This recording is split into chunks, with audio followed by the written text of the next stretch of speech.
Hi Virgo, welcome to my channel. My name is Stephanie and this is Luna Phoenix Tarot. Today I'm doing your July 2020 general reading.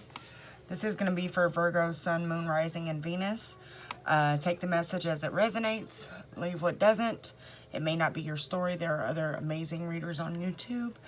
I just lost my train of thought. Oh, if you're new to my channel, welcome. Don't forget to subscribe, like the video, share the video. If you're a returning subscriber, welcome back, and thank you for being here. Virgo, you guys, I just finished Leo. You guys have a very similar reading. So I'm going to go ahead and get into it. The overall energy that came out, as my time is 44 seconds, as Thinker, which is the 44 card in this deck. So you may be seeing fours a lot, which to me represent foundation. We also have the Four of Wands here sticking out to me as I'm looking at my phone. Fours may be standing out to you. We also had threes show up quite a bit in this reading. So you may be seeing threes. Fours represent foundations to me, ancestry, lineage, things like that. Anything that has to do with a foundation of some sort. Could be moving, actually getting a home, things like that. Threes, to me, represent communication, throat chakra, that type of energy. So anyway, first card that I have here is the Three of Cups, which is all about Sorry, this is a new setup, so I'm going to try not to make you guys dizzy. Three of Cups, that's all about friendship, community, coming together with like-minded people to either celebrate something or to just enjoy each other's company. That was clarified by Temperance, which is the card about balancing out energies. It's about the universe lining things up to be equal. That's the easiest way to put it. It's kind of like the Six of Pentacles, but the Major Arcana version. So it tells me that this is a divine event that's happening. So we had the Three of Swords come out as well, and that was clarified by the Six of Cups. So what that tells me is there's some kind of heartbreak here, but what I feel like it's an old heartbreak that you're kind of reminiscing on. Like you're not actively in a situation where your heart is being broken. It's something that's kind of just sitting there. And that's where this Thinker energy comes in, and it's kind of like you're keeping yourself entangled is the word, and trapped in this mental anguish. And honestly, as I was putting up my tarot cards, this one fell out on the floor, and it's the Eight of Swords, and 4 and 4 breaks down to 8. Well, adds up to 8 anyway. The Eight of Swords is a card about being mentally imprisoned. If you look at the card, she can very easily get out. Yeah, I mean, it's like you're not abandoning, but you're keeping yourself out. Her arms are tied to her, but they're not tied to any swords. She's blindfolded, and the castle is behind her. So it's like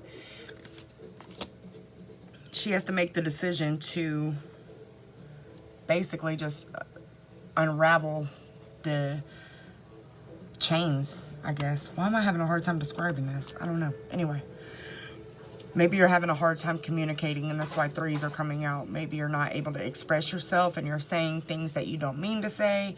Things are coming out more aggressively than they normally would. You're getting your words crossed. I'm having an issue getting my words out, so what I can relate that to, and that might be why threes are showing up. You're having a very hard time articulating what you're trying to say. So my resolve for that would be to write out your feelings, write out your thoughts, take your time, and let people know that you're trying to communicate with, hey, you know, I'm struggling. I'm going to try and explain this the best I can. Just be patient, you know, so just be very open about what it is that you need to communicate. Back to this. So this heartbreak, you're kind of just sitting in it, and nothing is really going on. It's like you're reliving this pain over and over and over again, like on a loop, which 8 also is the infinity symbol. So it's like a repetitive, just, you know, perpetual loop of pain. The next card that came out is the Two of Swords, clarified by the Ten of Swords. Again, this is not being able to see past the pain. And in this card, she's also blindfolded. And she is tied to two crows. She can go either way, basically. But it's like, there's a fear. This is going to sound really weird. There's a fear of abandoning the pain. And I'm not even sure I know what that means. But that's what I'm being told to say. A fear of abandoning the pain. And I don't think it's a victim mentality. Like, I don't feel like it's, well, if I'm not in pain, then I won't be the victim anymore and people won't feel bad for me. It's not like that. It's almost like you've grown attached to the pain. And it's become comfortable almost. I keep hearing Comfortably Numb by Pink Floyd. It's interesting. I just realized we have two tens here also, which is about endings. So you're at a fork in the road, literally. You're at a time where one chapter is closing and another is opening. We have the Ten of Swords here, clarified by the Seven of Swords. Ten of Wands, clarified by... See, I cannot talk. You guys are really struggling getting your words out. Okay. The Ten of Wands, clarified by the Seven of Wands. So the Ten of Wands is all about choosing to walk away from a situation that has created baggage for you. In this particular deck, this person has a lot of baggage with them, though.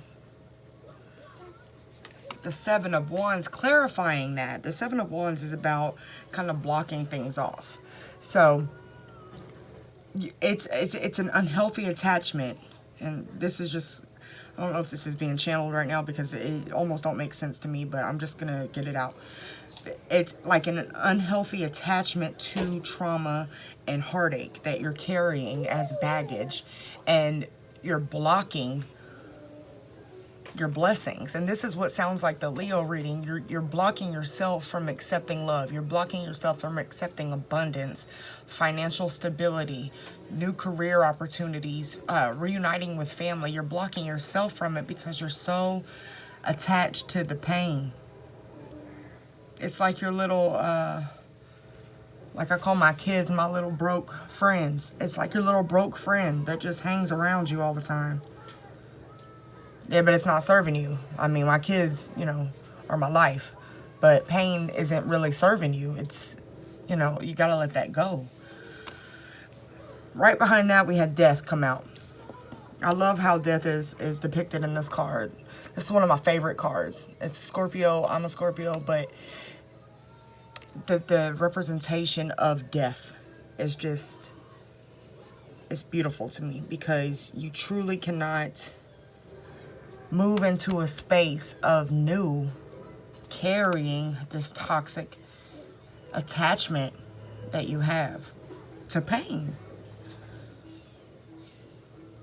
You can't fully accept good things until you have learned to heal from that trauma, whatever it may be. I feel like a lot of you it's relationship. But we also had the Ten of Pentacles clarify death. This is abundance. This is life being whole. This is just fulfillment in every aspect. Love, time, money. You have good people around you. But as long as you're blocking them, I mean, if you look at it, the way it's set up, you're blocking it. Like, almost like you're ready to fight it off. And what's behind that, like, there's a whole shift in this reading. What's behind that is the Knight of Cups, which is a new love.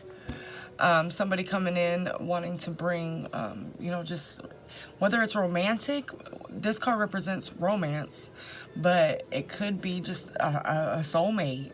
And soulmates can be friends or family members. It doesn't have to be someone you're going to be with romantically. But we did get the Four of Wands here, which is a card about union. And celebrating coming together with someone and building a foundation. Again, I mean, I traditionally take this as a romantic partnership, but it could very well be a business partnership or family, period. And then we had the High Priestess come out. The High Priestess to me is somebody who knows a lot of things but doesn't speak on them. The High Priestess has a lot of knowledge, period. The High Priestess uses her intuition. She doesn't say every move that she's making. And with that coming out with the Four of Wands, to clarify the Knight of Cups, it's like, what I'm being told is you have to harness that High Priestess energy and really trust yourself and trust your gut. And that's going to be a big part of what helps you to release this toxic attachment that you have to your pain. I do want to clarify a little more because that's so interesting to me that it's coming out this way. I have never explained anything like that, but I get what it's saying. Hopefully I'm making sense. It's just like comfortable in toxicity. But it's so comfortable that it's like, I don't want to say a weird attachment, but it's like you feel like you don't need nothing else because you got the pain. It's damn near self-harming. I mean, it is, but you know what I mean. Like it goes beyond self-sabotage.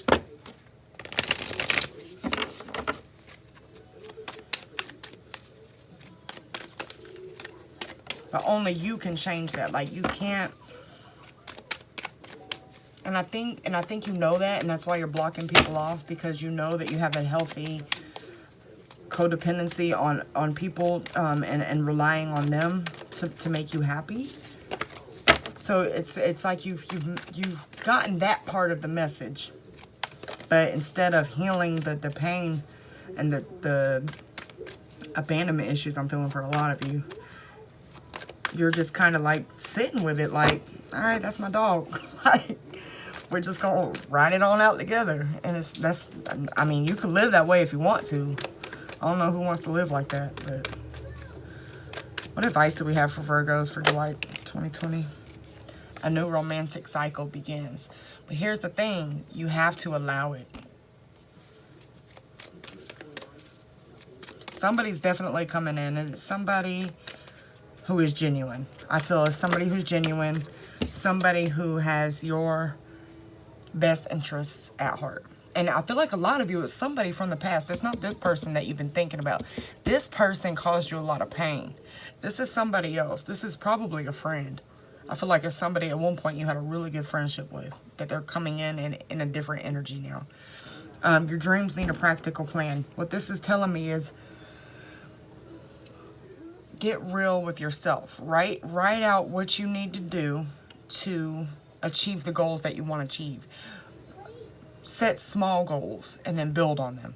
Don't set some, vague goal like, well, next year I want to own my own business. That's very vague. And you'll get lost in the little pieces of it because you don't have little markers to let you know the progress that you've made. So you'll want to get down, figure out a financial plan. Figure out, what's my investment going to be like? What am I going to return on that? What am I spending on marketing? What the hell am I selling? Am I doing services? I'm selling products? What is it? Get a real plan for it.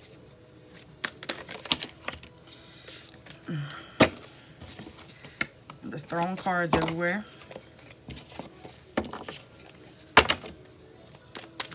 I got 2 Virgos on my mind right now, and I hope you guys watch this video.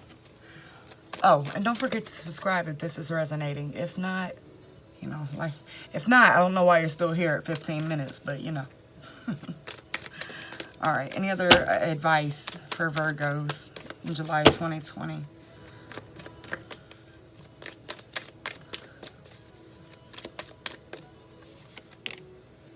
Your hard work is paying off. See? And, yeah, it's both Capricorn. I thought so. At the bottom of the deck was the end of a tough cycle approaches. So these two together is telling me you're doing the right things. And especially putting with when you put your plan into practicality, it'll all make more sense. It'll come together. You'll be able to see exactly where you need to move. But this is like, I feel like this is a reminder from Spirit that you've come so far and you've already defeated so many demons. Just keep going. Don't settle for being that person who is just, you know those older people you see and you can just tell they've never healed. And they're okay with it. But everybody around them is affected. And at their core, they are affected. They just don't address it. So don't become that person. Continually, I'm not even saying this right. Continue to work on yourself and heal yourself. Virgos are you guys are very emotional, very meticulous, but you can get to be very, I hate using the word neurotic, but very in your head and set in your ways, and you don't want to budge. So just kind of keep your energy flowy, so that you're able to heal the softer parts of yourself. Don't become a hard shell of a person. A lot of you are free spirits. A lot of you are empaths. So you take on other people's energy as well. So just take as much time for you as you can. Put your thoughts out onto paper or in music. Get your thoughts out so they're not just on a loop in your mind. And I see so much clarity from that when you guys do that. Anyway, I'm gonna leave that with you guys. I hope it resonates. Don't forget to subscribe, and I will see you soon. Take care.